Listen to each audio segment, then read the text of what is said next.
there, then obviously there's an issue, there's a fault somewhere. So you need to obviously not, for one, put higher rated fuses in. Because obviously that's not going to help at all.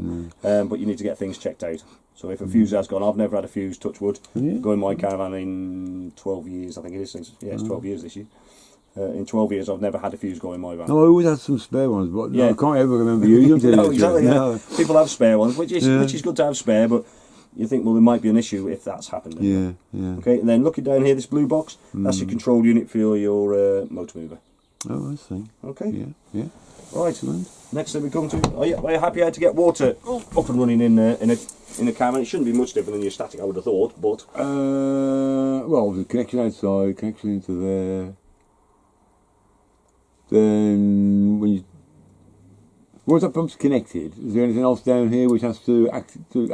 So what you need to do is, obviously, full Acrol, connect the pipe, make sure that's closed, so the yellow lever, your drain down is closed, close all your taps, then switch your water pump on. Don't switch your water pump on, then close all the taps, because you're going to end up with water going everywhere before you're ready for it. So close all the taps, switch your water pump on.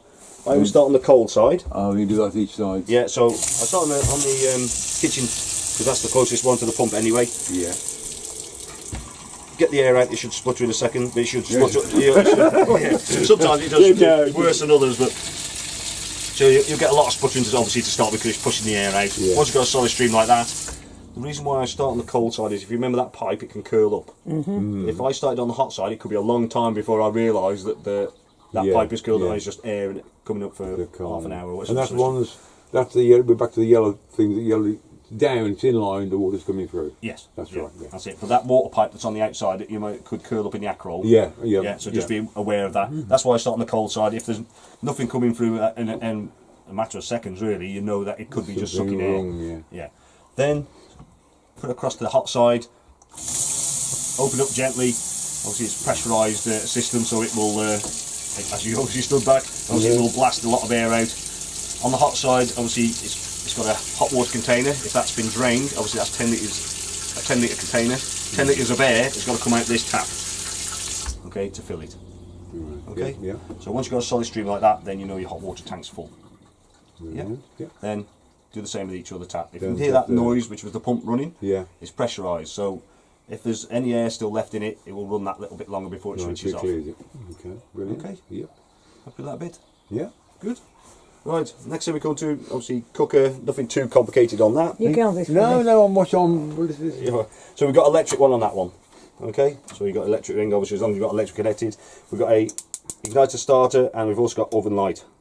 Okay, the oven light does not stay on, it switches off as soon as you take your finger off. Obviously, that's to stop people leaving them switched on and draining batteries. To light your cooker, again, it shouldn't be much different than a static, I would have thought. And that's similar one. What you have got, obviously, risk of that shattering if you put it down when it's hot. What it has also got a safety device on it, so you can see that little label there. When this is shut down completely, all of the cooker is switched off of gas. Okay, so it needs to be fully up, even to operate the grill and oven. Okay, grill pan inside there. You see the handle's just hidden underneath there.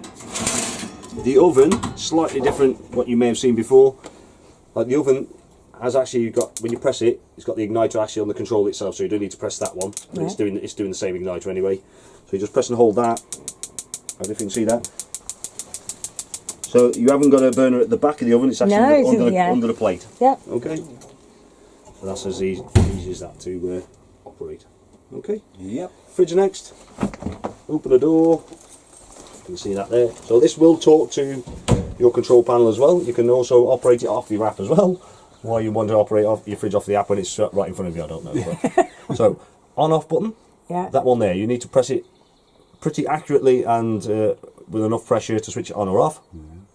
It's operating on gas at the moment. What we've got is temperature, and we've also got energy select. So the energy select one. So now I've put it across to electric, which a lot of people tend to operate on, or auto. So I don't know if you had auto before. What auto will do is select the energy, or the best energy it thinks is available. So if electric's available, it'll go for that. If electric's not available, it'll look for gas. Gas not available, it'll look for 12 volts, which is coming from your car. Okay? So now I've selected the 12 volt from your vehicle. Obviously your vehicle's not attached, there's no engine running. So when you've got that set to that, when you're travelling. That's a stupid compressor again. Compressor started as well. Alright, so that's the setting you need to be on when you're travelling. All that will do is keep the fridge at the temperature it's already at. So if you want to travel with the fridge cold, you need to cool it down before you go. Right. So, so if we tow in and we want that to be operated by the car, yeah, that's the battery icon on there. Yeah. Right. You can hear it's bleeping like mad up on the control panel. That's because it's talking to that to say we've got a fridge error. If I press the select button, that will shut that up for a second. But obviously it's still going beep beep beep here. So obviously that's showing a fault because the car's not available. It's not there. So it's telling me. So which one do you press it when it decides which one's appropriate? So you're not auto. No mains, no. Yeah. So auto. So you just select auto. Auto. So is that what you do when you're towing then? Just select auto. You can do. You can either put it on 12 volt or auto, and it'll select it itself. Oh, well, okay. As long as the other two aren't there, it will go for that anyway. Okay. What I'm now going to do is gas. So to select gas, it will light automatically from there. If it starts going beep beep beep like it is, that means it's failed. Okay, it's failed to light, which is quite handy because I can show you how to operate it. So if it fails, one thing, obviously check you have turned your gas on, you have got gas. You could fire the cooker up just to make sure you have got gas. What it's probably done is, I was operating on our gas when I first set it up, and then the shops brought around the gas cylinders, and I've obviously swapped it over, put a bit of air in the system. So to reset the gas, press and hold the on-off button until you hear one beep. You've got to be pretty accurate with this. Oh. Shut that up because it's getting on my nerves. Right. I do feel that, just one beep. I should have reset that. Again. Why is that not resetting?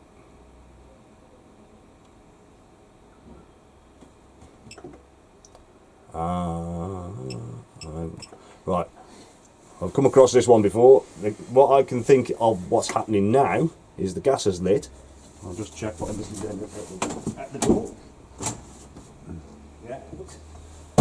I've come across this before. If you think your gas has failed, which that looks like it's indicated at the moment, it isn't. It wasn't the gas failure, which I thought it was. It's because I've left the door open. This door? Yeah. Right. It's doing that at me now. Yeah. Obviously I didn't just see what the fridge error was on there, but that's what I've done before. It's been that I've left the door open and not an error in the energy. Yeah, okay? Yeah. So just be careful on that. If you think, oh, it's not working. So I obviously realised the gas is working, because I thought, you can actually hear it, the burner going on the outside. So that's what the reason that was. It was not failed on the gas, it was failed because I'd left the door open.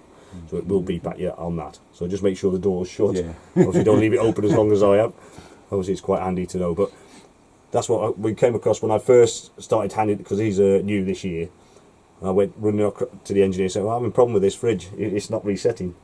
And he says, oh, you daft bugger, he says, you left the door open. And you feel a right idiot then, because you think, well, I thought it was a fault, but it wasn't. Yeah, so obviously leaving the door open obviously can create that fault as well. Temperature range, which is that button there, all 5 lit, obviously maximum, that's your coldest setting. Depending where you are, 2 or 3 is probably about average.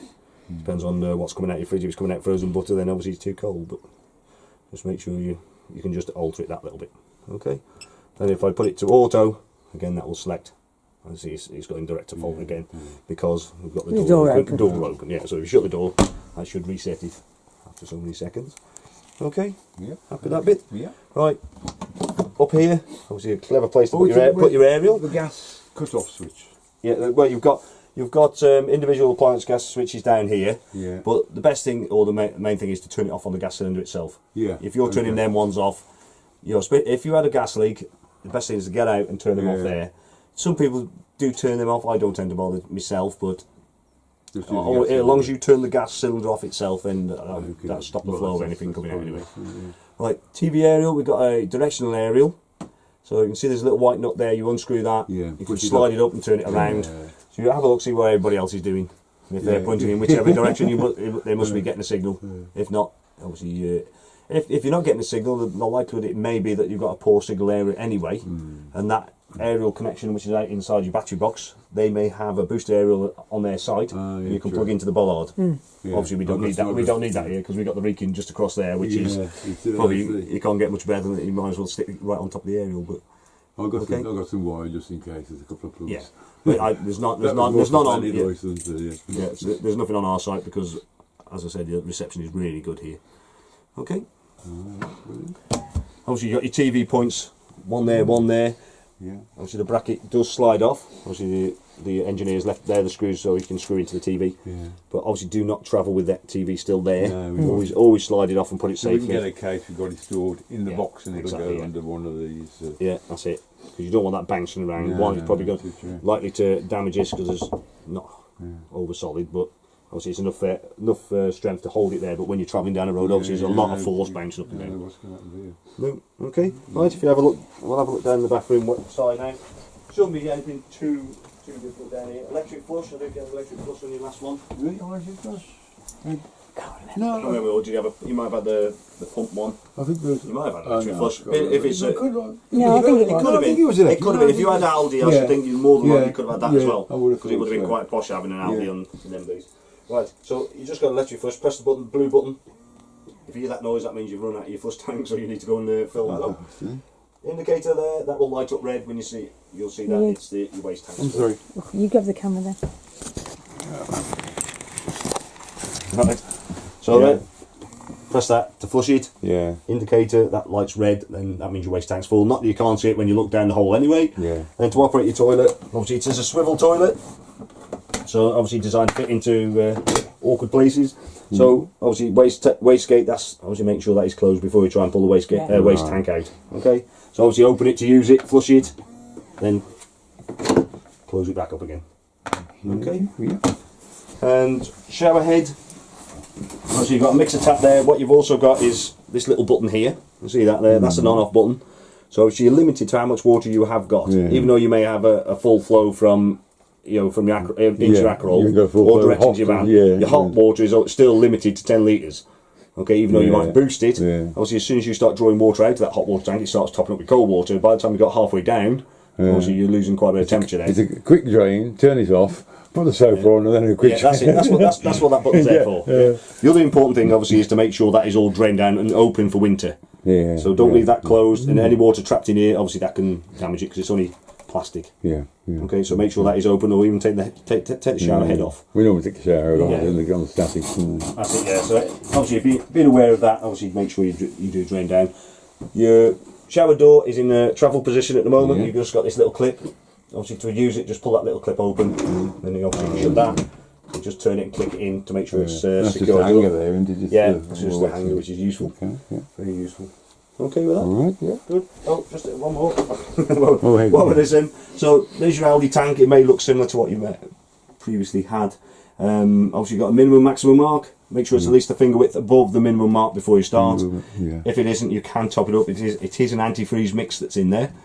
Okay, so just make sure you're doing that with an antifreeze mix. You could top it up with water. If you're really desperate and you need heat, you could top it up with water, but obviously you're diluting the antifreeze, so you need to top that up at some point. Got minimum max on it. Yeah, it is a bit faint on the plastic. Just about so you have a finger length above finger. But at least that above the minimum.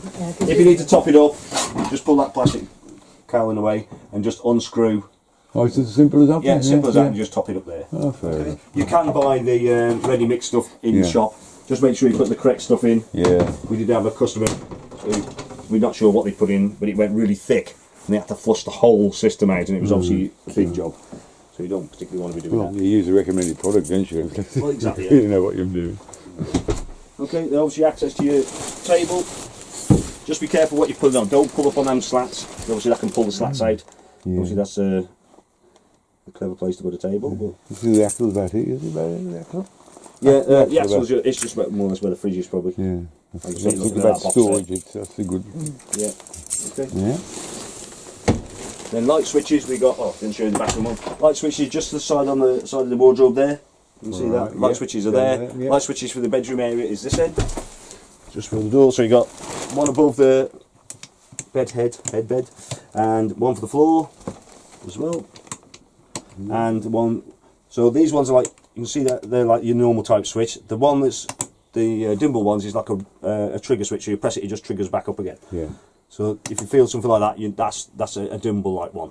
Okay, so which is the one above the lockers. Okay, excellent. And we've got the same by the door. just by the main door yeah, here. Yeah. So the one clicks the one above our heads on the lockers there, or the one above the microwave. Okay. Yep. Talking about microwave, I did go through that one, missed that one for some reason. Big button homes here. Do not travel with glass plate in. If that comes crashing down onto here, obviously when you're travelling it's not going to be a very good result. So I'll just stick that there for now. Brilliant. To operate it, that control does nothing on its own. So you need to press the microwave button. Press the microwave button once. That gives you energy, power, 100%, 50% or whatever you want to fire it at. And then press it second time.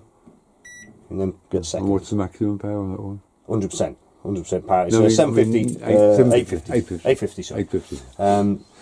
Just press start, or quick start on the start button. Goes up in minute increments, depending on how many minutes you want to operate it on. Okay. Fair enough, yeah. Happy with that bit? Yeah. I'm just trying to think now. It's either going to be that one or that one. Oh, it is that one. I was lucky. Right. Solar panel. So they put them in these. They depending on what mood they're in, which side they put them in. That's your regulator for your solar panel. It's totally automatic. You don't need to switch anything on or off. Yeah, just let it get on. Yeah. So if it needs it, it will give it. Yeah. If it's obviously as long as you've got sunshine, as long as you've got a decent amount of daylight and whatever, and obviously if you've got a cover over the top, obviously that's not going to work. Or you're inside under cover, it's obviously not going to work either. But obviously it just tops the battery up. Yeah. Okay. Yeah. Right, radio, which is on inside that that's in locker. there. So I shut up before. So just be careful on that. Make sure you push it all the way up, because sometimes you can see that. Yeah. It could drop. Yeah, I see. So make sure it's all the way up before you Yeah. do that, because I did that once and it nearly rat trapped my hand. Right. So radio on off button is that one centre. Yeah. Volume, you see that one there. You tap it, it mutes it. You've also got a USB point there. Also got MP3 there. Obviously your preset ones. Yeah. You want to preset your channels. So yeah, standard type radio. Good dab on there. Sit down. No, I don't think on this one. Not on this one. And you've also got a single play CD as well. Yeah. Okay. Yeah. And you'll probably find that every time you switch that on, your radio will come on at the same time as well. See? Light switches at the front. You can see there's two there on the Yep. dashboard as such. So you've got one for the corner lights and the one for there's a floor light down here as well. You see this one here. So that's operated from one of them switches there. Yep. Then you've also got this one here, which is your splashback. And the one underneath has got a little tiny switch. There's a little strip light. Lights for illuminations, eh? All these Yeah, there's plenty of lights. One above your head as well in the centre. Little light switch in the centre of that. Oh, yeah. And then your spotlights have also got a dimmable on the back of there. So they're not controlled with the same dimmable for the ones above the lockers. They're separate off. Yeah, it's just a manual one by turning that on and off, and then a little rocker switch on the base of it itself. Excellent. Okay. Yeah. Oh, that's blind. Yeah, that's a good Yeah. idea. Right. Oh, that's going to be interesting if we look it up. That's it. All right. Yeah. Okay. So what we'll do, we'll go through your reverse camera and your mover. Obviously, once we've finished, which we've more or less finished inside now, unless you've got any questions on the inside of the van.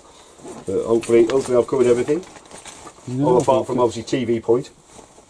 Also, I've got a 12 volt just charging that up at the moment. You've got 240 there as well. Also got an aerial point. So this aerial point here. I don't know if it's, yeah, well, just blame me now. Can you so if you can see that there, this one here is your external area which is coming in for your battery box. Oh, yeah, so that one yeah. there, so that's, you've got the adapter there, look. So the screw-in one is that one. So that is the one from outside. If you decide to do that, Yeah. or you need to use that, then the other one is your TV aerial, which is on board. So TV's the top I'll one. get this one back on there. There you go. Yeah, so the top one is for Is on the- board, that one is external. Yeah. Okay. Yep. Right, what we've got next is a little test to see if you've been listening. So if Paul mentioned this or not. Right, No. no. All it is, I'm going to pop that up. So all it is just confirmation for yourself that either I've explained it or you understand it or you may have known this before. So what I want you to do is read through these, ticking through these just to make sure you're happy. Chris, have you heard of Chris before? Yes, yeah, Chris or Etching. registration. Do we need this That's on it. anymore? No, you can switch that off now. We could probably, we may